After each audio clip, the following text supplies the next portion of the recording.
equal to 1 by epsilon 0 times the charge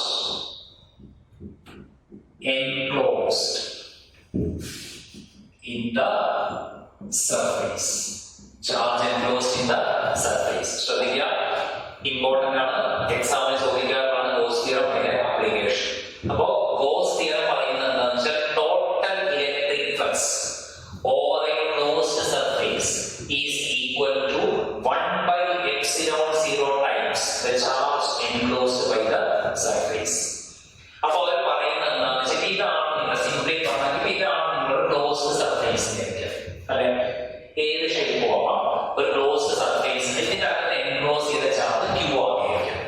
അപ്പൊ ഈ goes theorem apply ചെയ്യണമെങ്കിൽ നിങ്ങളുടെ ചാർജ് എൻക്ലോസ്ഡ് ആയിരിക്കണം. ആദ്യം മനസ്സിലാക്കുക, ഗോസ് തിയറം നമ്മൾ അപ്ലൈ ചെയ്യുമ്പോൾ ആ ചാർജ് ഒരു സർഫേസിനകത്ത് എൻക്ലോസ്ഡ് ആയിരിക്കണം. അത് ഏത് ഷേപ്പും ആവാം, ക്യൂ ആണ് എൻക്ലോസ് ചെയ്തത്. അപ്പൊ അവർ പറയുന്നത് ഇവിടുത്തെ ഫ്ലക്സ് കണ്ടുപിടിക്കാൻ phi is nothing but equal to the total electric flux over a closed surface is equal to 1 by epsilon 0 times 1 by epsilon 0 times the charge enclosed by the surface. ഇതിനകത്ത് എത്ര charge ഉണ്ട്? Q ഉണ്ട്. ചുരുക്കി പറഞ്ഞാൽ 1 by epsilon 0 into Q. അപ്പൊ ഈ law പറയുന്നത് phi is nothing, mathematically ഇത്രയേ ഉള്ളൂ Gauss theorem. phi equal to Q by epsilon 0. Mathematically Gauss theorem പറയുന്നത് total electric flux over a closed surface is always equal to 1 by epsilon 0 times the charge enclosed. So phi is equal to Q by epsilon 0. Clear? നമ്മളത് detail ആയിട്ട് പറയും എങ്ങനെയാണ് ഈ സംഭവം കിട്ടിയതൊക്കെ നമ്മൾ പറയും. തൽക്കാലം മനസ്സിലാക്കുക, phi is equal to Q by epsilon 0. Q എന്നുള്ളത് ചാർജ് എൻക്ലോസ്ഡ്. ഇനി നമുക്ക് ഈ ഫ്ലക്സിനാണെങ്കിൽ നമുക്ക് എന്താ closed integral E dot ds is nothing but equal to Q by epsilon 0 എന്നുള്ളത്. കാരണം ഫ്ലക്സ് കണ്ടുപിടിക്കണമെങ്കിൽ സ്മോൾ ഏരിയ ds ആണ്, ടോട്ടൽ ആണ് integral area E dot ds. അല്ലെങ്കിൽ ഈ ഇക്വേഷൻ നമുക്ക് എന്താ closed integral E ds cos 0 is nothing but equal to Q by epsilon 0. ഇതാണ് mathematically Gauss theorem പറയുന്നത്. phi is equal to Q by epsilon 0, closed integral E dot ds is equal to Q by epsilon 0, അല്ലെങ്കിൽ E ds cos 0 equal to Q by epsilon 0. ഇത് മൂന്നും ഒന്ന് തന്നെയാണ്. ശരിയല്ലേ?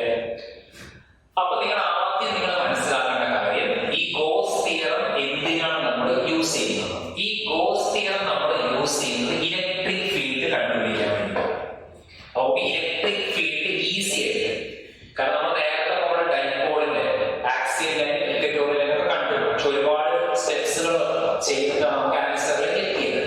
പക്ഷെ goes പറയുന്നത് എന്താ വെച്ചാൽ വളരെ ചെറിയ ഒരു 4-5 സ്റ്റെപ്പ് കൊണ്ട് നമുക്ക് എന്ത് ചെയ്യാൻ പറ്റും, ഈസി ആയിട്ട് ഈ തിയറം ഉപയോഗിച്ചുകൊണ്ട് ഇലക്ട്രിക് ഫീൽഡ് കണ്ടുപിടിക്കാമെന്നാണ് ഗോസ് പറഞ്ഞത്. പക്ഷെ ഈ ഗോസ് തിയറം അപ്ലൈ ചെയ്യണമെന്നുണ്ടെങ്കിൽ നിങ്ങളുടെ ചാർജ് എൻക്ലോസ്ഡ് ആയിരിക്കും. നമ്മൾ എടുക്കുന്ന ചാർജ് ഒരു ചാർജ് ആവാം, 10 ചാർജ് ആവാം, 100 ചാർജ് ആവാം, എത്ര ചാർജ് വേണമെങ്കിലും ആവാം, പക്ഷെ ആ ചാർജ് എൻക്ലോസ് ചെയ്തിരിക്കണം. അപ്പൊ നമ്മളൊരു ഇമാജിനറി സർഫേസ് കൺസിഡർ, അതിനെ നമ്മൾ സാധാരണ ഗോഷിയൻ സർഫേസ് എന്ന് പറയും. നമ്മൾ എന്താ പറയാ, ഗോഷിയൻ സർഫേസ്. അപ്പൊ നിങ്ങളുടെ ചാർജ് എൻക്ലോസ് ചെയ്യണം. അത് ആ സർഫേസ് എന്നാൽ നമുക്ക് ഈ ഗോസ് തിയറം അപ്ലൈ ചെയ്യാൻ പറ്റുകയുള്ളൂ. അപ്പൊ ആ സർഫേസ് നമ്മൾ പറയുന്ന പേരാണ് ഗോഷിയൻ സർഫേസ്. ആ ഗോഷിയൻ സർഫേസ് ഏത് ഷേപ്പ് വേണമെങ്കിലും വരാം. അപ്പൊ അതിന്റെ പേര് ഗോഷിയൻ സർഫേസ് വെച്ച് ഈ ഗോസ് തിയറം പ്രൂവ് ചെയ്യാൻ പോകും. എങ്ങനെയാണ് phi is equal to Q by epsilon 0 കിട്ടിയത്. അപ്പോൾ അടുത്ത നമ്മൾ ഗോസ് തിയറത്തിന്റെ പ്രൂഫ് ആണ് പറയുന്നത്. പക്ഷെ ഞാൻ പറയുന്നത് ഗോസ് തിയറം അപ്ലൈ ചെയ്യണമെങ്കിൽ നിങ്ങളുടെ ചാർജ് ഷുഡ് ബി എൻക്ലോസ്ഡ്. അപ്പൊ അടുത്തത് ഗോസ് തിയറത്തിന്റെ പ്രൂഫ് ആണ് ഞാൻ പറയുന്നത്. ഇപ്പൊ നിങ്ങളായിരിക്കാം, നിങ്ങളെ ചാർജിന്റെ Q വിചാരിക്കാം, ഇത് എൻക്ലോസ് ചെയ്ത് സ്ഫിയർ പറഞ്ഞിരിക്കും.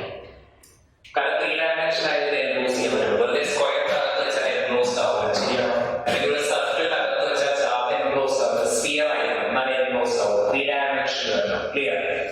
അപ്പൊ ഈ ചാർജ് ഒരു സ്ഫിയറിനകത്ത് എൻക്ലോസ്ഡ് ആണ്, ശരിയല്ലേ? ഒരു സ്ഫിയർ ആണ്. നമ്മളൊരു ഇമാജിനറി ഗോഷിയൻ സ്ഫിയർ എടുത്തു, ശരിയല്ലേ? അപ്പൊ ആ സ്ഫിയറിന് ഞാൻ സ്ഫിയർ ഇവിടെ ഒരു സ്മോൾ പോർഷൻ. നമുക്കറിയാം ഇലക്ട്രിക് ഫീൽഡ്സ് ഇങ്ങനെ പാസ് ചെയ്തുകൊണ്ടിരിക്കല്ലേ. അപ്പൊ ഞാൻ ഇവിടെ സ്മോൾ എടുത്തു, ഇവിടെ ഇങ്ങോട്ടേക്കുള്ള ഡിസ്റ്റൻസ് ഞാൻ ആർ എടുത്തു എന്നിരിക്കാം. ഈ സ്ഫിയറിന്റെ റേഡിയസ് ആയിട്ട് എന്തെടുത്തു, ആർ എടുത്തു. എന്നിട്ട് ഞാൻ എന്ത് വെച്ചാൽ ഇവിടെ ഒരു small imaginary surface consider small. അപ്പൊ നിങ്ങൾ എന്തായാലും ഇലക്ട്രിക് ഫീൽഡ് ഇങ്ങനെയല്ല പോവാം, സംശയമുണ്ടോ? അപ്പൊ നമ്മളൊരു ഇമാജിനറി സർഫേസ് എടുത്തില്ല. ഇതാണ് ഇമാജിനറി സർഫേസ് ചെയ്യുന്നത്. ഇതിന്റെ അകത്താണ് പാലിരിക്കുന്നത്, ചാർജ് ഇരിക്കുന്നത്. അപ്പൊ ഇവിടെ ഒരു പോർഷൻ എടുത്ത് ഇലക്ട്രിക് ഈ ചാർജ് ഇലക്ട്രിക് ഫീൽഡ് എല്ലാ ഡയറക്ഷനിലേക്കും പോകും. നമ്മളൊരു isolated charge electric field lines ഒക്കെ പറഞ്ഞില്ലേ. അപ്പൊ ഈ ക്യൂ എന്നുള്ള ചാർജ് ഇലക്ട്രിക് ഫീൽഡ് ലൈൻസ് ഇങ്ങനെ ഇങ്ങനെ പല ഡയറക്ഷനിൽ പോകുന്നത്. ഇപ്പൊ ഞാൻ എന്ത് വെച്ചാൽ ഇപ്പൊ ഒരു ഇലക്ട്രിക് ഫീൽഡ് ലൈൻസ് ഇങ്ങനെയാണ് വരുന്നത് വിചാരിക്കാം. ഇവിടെ തന്നെ ഞാനൊരു സ്മോൾ ഏരിയ എടുത്തു. അപ്പൊ ഏരിയ ആയിട്ട് ഇങ്ങോട്ട് വരിക. ഇനിയിപ്പോ നിങ്ങൾ ഇവിടെ വേണമെങ്കിൽ എടുക്കാം. ഇവിടെ എടുത്തു കഴിഞ്ഞാൽ എന്താ സംഭവിക്കുക, ഇലക്ട്രിക് ഫീൽഡ് ലൈൻസ് ഇങ്ങനെ അടുത്തേക്ക് വരുന്നത്. ഇവിടെ ഒരു ഏരിയ ആയിട്ട് വരച്ചാൽ ഇവിടെ ഒരു ഏരിയ വരച്ചു കഴിഞ്ഞാൽ ഏരിയ ആയിട്ട് അതേ ഡയറക്ഷൻ വരും. ക്ലിയർ? ഇനിയിപ്പോ ഇവിടെ എടുത്തതെങ്കിൽ ഇവിടെ എടുത്താൽ എന്ത് സംഭവിക്കും, ഇലക്ട്രിക് ഫീൽഡ് ലൈൻസ് ഇങ്ങോട്ടേക്ക് ഇതേ ഡയറക്ഷനിൽ ഏരിയ ആയിട്ട് വരും. അപ്പൊ എളുപ്പത്തിന് ഞാൻ മുകളിലെടുത്തു. മുകളിൽ ഒരു പോർഷൻ ഒരു സ്ഫിയർ ആണ്, സർക്കിൾ അല്ല സ്ഫിയർ. ഇതിന് മുകളിലെടുത്തു, ഏരിയ ആയിട്ട് മുകളിലോട്ട് അതേ ഡയറക്ഷൻ ആയിട്ട് വരും. അതേ ഡയറക്ഷനിൽ ഏരിയ ആയിട്ടും വരില്ല. സംശയം ഉണ്ടോ? ഏരിയ ആയിട്ടും സെയിം ഡയറക്ഷൻ വരും. ശരിയല്ലേ? അപ്പൊ നമുക്ക് എന്ത് ചെയ്യാം, closed integral E dot d s അല്ലെ, ഫ്ലക്സ് കണ്ടുപിടിക്കാനുള്ള formula phi is equal to closed integral E dot d s. E dot d s equal to closed integral E d s cos theta. E d s cos theta. Clear? ഇനി നിങ്ങൾക്ക് electric ഫീൽഡും ഇങ്ങോട്ടാണ് പോകുന്നത്, area ആയിട്ടും അതേ direction. നിങ്ങൾക്ക് വേണമെങ്കിൽ താഴെ എടുക്കാം. താഴെ ഒരാളെടുത്ത് കഴിഞ്ഞാൽ ഇലക്ട്രിക് ഫീൽഡ് ഇയാളെ ചാർജ് ഇലക്ട്രിക് ഫീൽഡ് ഇങ്ങനെ പോയിക്കൊണ്ടിരിക്കും. അപ്പൊ താഴേക്ക് ഒരു ഇലക്ട്രിക് ഫീൽഡ് ഏരിയ ആയിട്ട് സർഫേസിന് പെർപെൻഡിക്കുലർ ഔട്ട്വേർഡ് ഡയറക്ഷൻ വരിക. ഡി എസ് ഇങ്ങോട്ട് അപ്പൊ എല്ലാ സൈഡിൽ തന്നെ വരിക. അപ്പൊ ഇന്റെയും ഡി എസിന്റെ ഇടയ്ക്ക് ആംഗിൾ എത്ര വരും, 0 വരും. ശരിയല്ലേ? Phi is nothing but equal to closed integral E d s cos 0. Clear? So this is nothing but equal to closed integral e ds. ശരിയല്ലേ? So phi is nothing but e ഞാൻ പുറത്തേക്ക് എടുത്തു. ശരിയല്ലേ?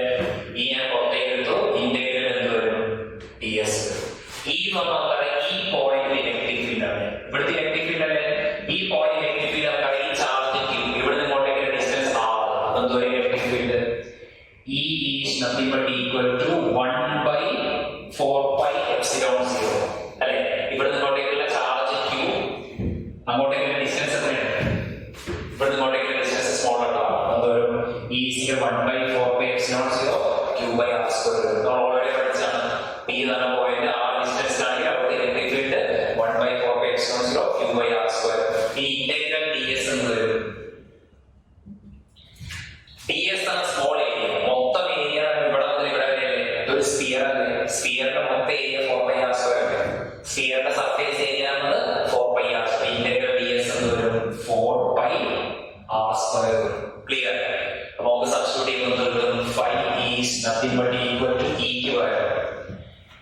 ക്ക് പകരം 1/4 pi epsilon 0 q/r² into ds ആയ ds ന്റെ value എത്രയാണ്, 4πr². അപ്പോൾ 4π ക്യാൻസൽ, r² ക്യാൻസൽ. ഇത് phi is nothing but equal to q/epsilon 0. ഇതാണ് ഗോസ് തിയറത്തിന്റെ പ്രൂഫ്. അപ്പോൾ ഗോസ് തിയറം പറയുന്നത് വെച്ചാൽ total electric flux over a closed surface is always equal to 1/epsilon 0 times charge enclosed. ഇപ്പൊ ഞാൻ കൺസിഡർ ചെയ്ത ഗോസിയൻ സർഫേസ് ഇതാണ്, അതിനകത്തുള്ള ചാർജ് q ആണ്. അപ്പൊ ഇവിടുത്തെ ഫ്ലക്സ് കണ്ടുപിടിക്കാൻ ജസ്റ്റ് ആ ചാർജിനെ ആയിട്ട് ഡിവൈഡ് ചെയ്താൽ മതി, epsilon 0. ക്ലിയർ? പ്രൂഫ് അറിഞ്ഞിരിക്കണം, എളുപ്പമാണ്. ഈ കണ്ടുപിടിക്കുക എപ്പോഴും നിങ്ങൾ എന്ത് ചെയ്യുക, ഇന്റെയും ഡി എസിന്റെയും അവരുടെ ആംഗിൾ ഇത്ര ആകുമ്പോൾ നമുക്ക് ഈസി ആയിട്ട് ചെയ്യാൻ പറ്റും. ഇന്റെ ഡയറക്ഷൻ വരയ്ക്കുക, ഡി എസിന്റെ ഡയറക്ഷൻ വരയ്ക്കുക, അവർക്കിടയിലെ ആംഗിൾ കാണാം. ഡി എസ് കണ്ടുപിടിക്കുക എളുപ്പമാണ്. എപ്പോഴും സ്ഫിയർ ആണ്, ഇതാണ് സ്ഫിയർ എങ്കിൽ ഇവിടെ പോർഷൻ ഏരിയ വരും, ഇവിടെ എടുത്ത ഇതാണ് ഏരിയ വരും, ഇവിടെ എടുത്ത ഇതാണ് ഏരിയ വരുന്നത്. ശരിയല്ലേ? അപ്പോ നമുക്ക് ഈ ഗോസ് തിയറം അപ്ലൈ ചെയ്യുന്ന സമയത്ത് നമുക്കറിയാം ഇത് ഏത് ഷേപ്പ് ആണെങ്കിലും ഈ ഗോസ് പറയുന്നത് വെച്ചാൽ ടോട്ടൽ ഫ്ലക്സ് എന്തായിരിക്കും, q/epsilon 0. ഇപ്പൊ എക്സാമ്പിൾ പറയുകയാണെങ്കിൽ ഞങ്ങൾ സ്ഫിയർ എടുത്തു കഴിഞ്ഞാൽ സ്ഫിയറിനകത്ത് ഒരു ചാർജ് ഞാൻ q വെച്ച് കഴിഞ്ഞാൽ ഇവിടുത്തെ ഫ്ലക്സ് എത്രയായിരിക്കും, സ്ഫിയറിനകത്ത് ഞാൻ ചാർജ് ക്യൂ വെച്ചു, അടുത്ത ക്യൂബ് എടുത്തു വിചാരിക്കാം. ഇതേപോലത്തെ ഒരു ക്യൂബ് എടുത്തു, ആ ക്യൂബിന്റെ സെന്ററിൽ ഞാൻ ചാർജ് ക്യൂ വെച്ചു. അല്ലെ, അടുത്ത ഞാൻ സിലിണ്ടർ എടുത്തു, ഇതേപോലെ ഒരു സിലിണ്ടർ എടുത്തു, സിലിണ്ടറിന്റെ അകത്ത് ഞാൻ ചാർജ് ക്യൂ വെച്ചു. ഇനി ഒരു ഇറഗുലർ ഷേപ്പ് എടുത്തു, ക്ലോസ്ഡ് ആണ്, ഇറഗുലർ ഷേപ്പിന്റെ അകത്ത് ഒരു ചാർജ് ക്യൂ വെച്ചു. അപ്പോ ഇവിടുത്തെ ഫ്ലക്സ് കണ്ടുപിടിക്കാൻ പറഞ്ഞാൽ 5 is nothing but equal to q by epsilon 0.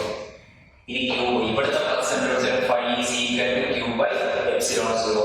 ഇനി ഇവിടെ നോക്കിയാൽ 5 is nothing but equal to q by epsilon 0. ഇനി ഇറഗുലർ ഷേപ്പ് ആണെങ്കിൽ 5 is equal to q by epsilon 0. അപ്പോൾ ഗോസ് പറയുന്നത് എന്താണ്? ഇതാണ് നമ്മുടെ ഗോസിയൻ സർഫേസ്. നമുക്കറിയാം ചാർജ് എൻക്ലോസ്ഡ് ആയാൽ മാത്രമേ നമുക്ക് എന്താ അപ്ലൈ ചെയ്യാൻ പറ്റുള്ളൂ, ഗോസ് തിയറം അപ്ലൈ ചെയ്യാൻ പറ്റുള്ളൂ. ഇവിടുത്തെ സ്ഫിയർ ആണ് ഗോസിയൻ സർഫേസ്, അതിനകത്തുള്ള ചാർജ് ക്യൂ ആണ്, q by epsilon 0. ഇത് ക്യൂബ് ആണ്, അതായത് എൻക്ലോസ് 3 ഡയമെൻഷൻ എൻക്ലോസ്ഡ് ആണെങ്കിൽ ഇതിനകത്തുള്ള ചാർജ് ക്യൂ ആണ്. ക്ലിയർ?